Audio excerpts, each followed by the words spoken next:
Hi, it's Jason from Fraser Valley Rose Farm, and I'm going to show you some shots now around the farm, but things are springing into life. Lots of color coming up here, and I wonder if you can even hear behind me on the crabapple trees that the bees are buzzing to it. Lots going on right now.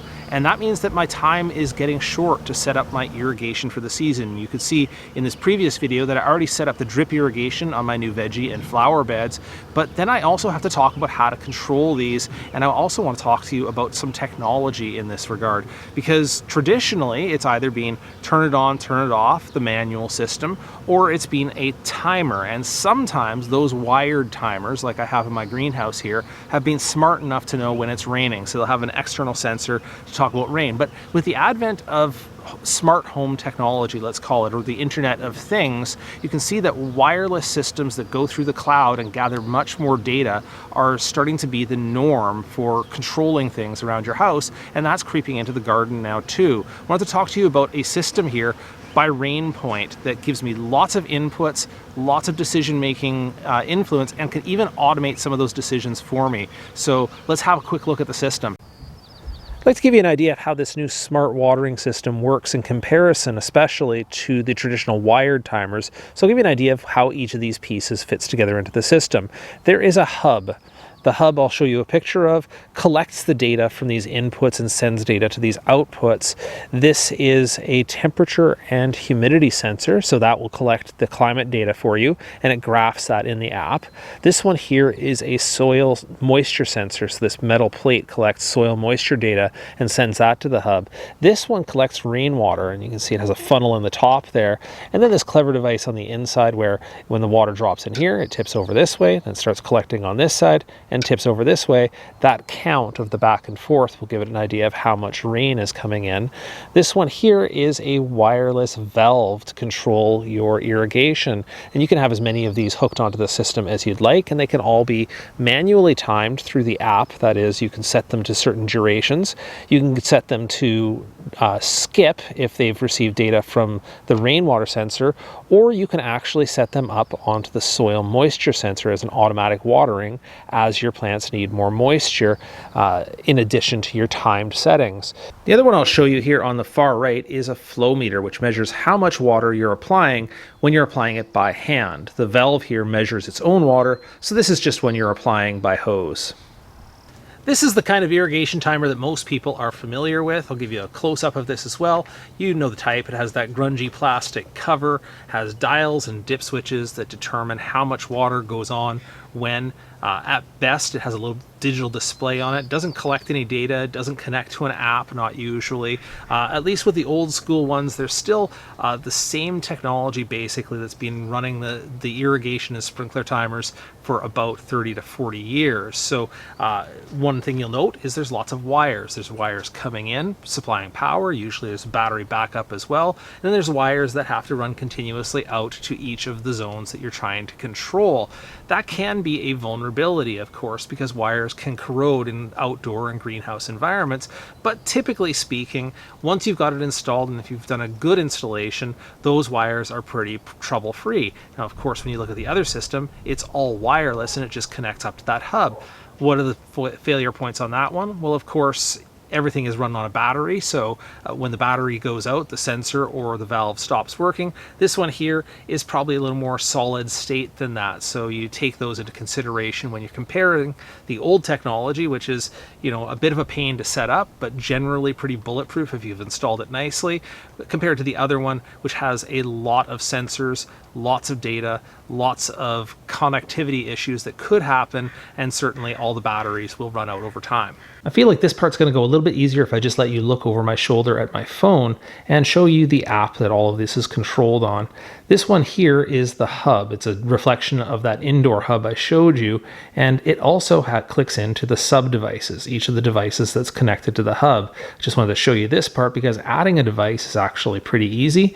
It has a menu of all the devices you can add, whether it's a 1-zone timer, a 2-zone timer, an air sensor, a soil sensor. So let's hook up a soil sensor here, and it says it's ready for pairing. So hit next and it'll tell you what to do. It says please insert the batteries into the device. So that's what I'm going to do here, is put the batteries into the soil sensor, and you can see that at the top of the soil sensor there, it is now blinking red. So let's just wait and see if that will pair off with the hub.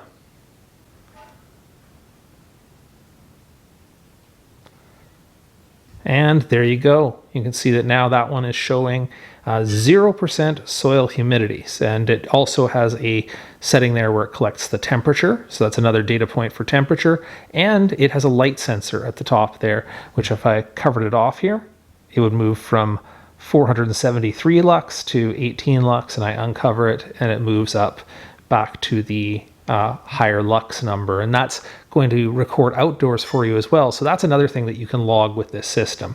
So now that I've added that, it shows up as another soil sensor on the main menu here.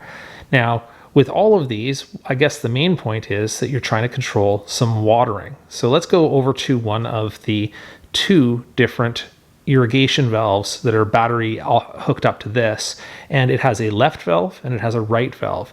So I'm going to click the right valve here, and you can do this directly on the valve out there. You can just press one of the buttons on the front of the valve and it will run a 10-minute irrigation, or you can on this one here go to the irrigation section and it says, do you want to run 10 minutes, and confirm, and now it starts running. It starts timing down from 10 minutes.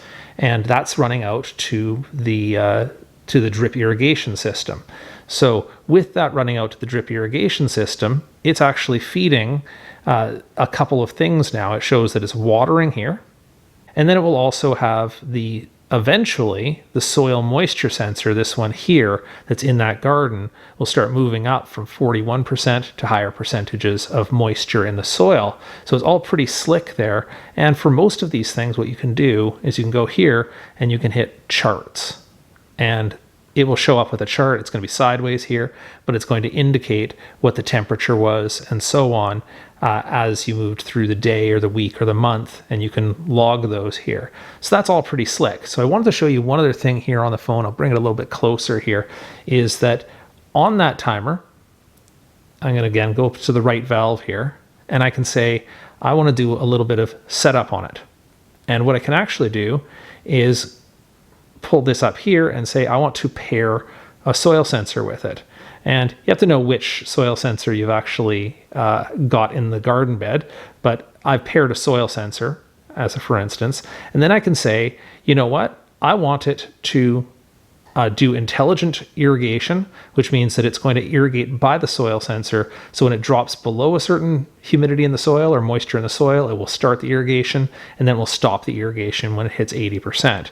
So that's another option as far as running irrigation. The supplier, I'm going to discard those changes because I'm not making that change right now. It's still running that irrigation cycle. The supplier says that you should actually run most of your irrigation by the plans. And an irrigation plan can be run in here where you actually choose a date or choose a frequency and tell it when and how long you want to run your irrigation. And you can there tell it if you have rain, if you have a certain amount of rain, as done by the rain sensor, it will delay it by 24 hours or 48 hours or 72 hours, right? So what the supplier says is you actually should program most of your irrigation and then just run that soil sensor as a backup. And that makes some good sense to me because sensors can fail. They're the weak point of any system, really, is that a sensor can fail. And if that sensor fails, it's either going to turn the irrigation on and leave it on, or most likely it's going to leave the irrigation off. And then you have no water going to your plants except what's on the plan.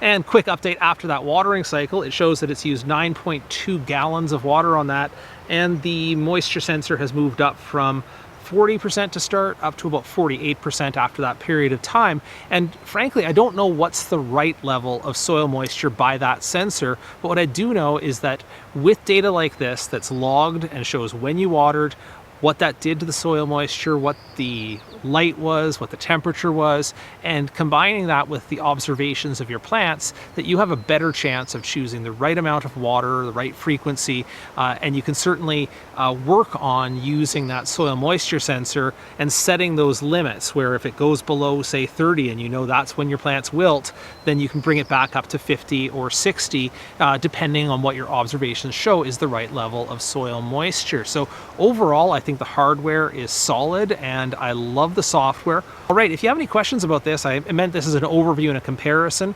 between the new smart watering systems or smart irrigation systems and the old school sort of irrigation timers that are wired. If you have any questions about that or comments about that, love to hear from you. Drop that into the comments below the video. I'll see what I can do to help.